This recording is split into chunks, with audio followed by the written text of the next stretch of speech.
முடக்கத்தான் balloon wine இதனோட English name போட்டு பார்த்தீங்கன்னா தெரியும் யூடியூப்பில்.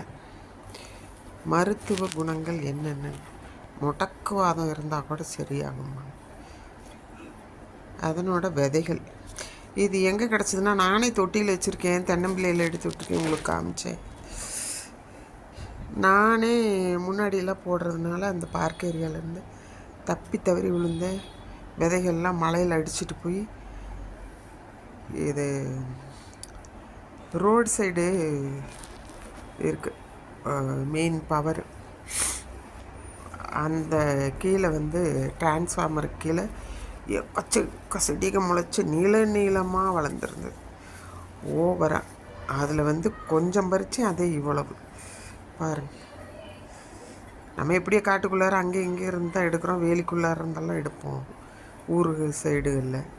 அதனால் நல்லா மழை பெஞ்சு சுத்தமாக தானே இருக்குன்ட்டு எடுத்துகிட்டு வந்துட்டேன். யாரும் அந்த பக்கம் எதுவும் பண்ண மாட்டாங்க, அதில் புல்லெல்லாம் முளைச்சி கிடக்கிறதுனால எடுத்துகிட்டு வந்துட்டேன். நல்லா சுடு தண்ணியில் லேசாக அலசிட்டு இப்போவே 3 வாட்டி அலசியாச்சு.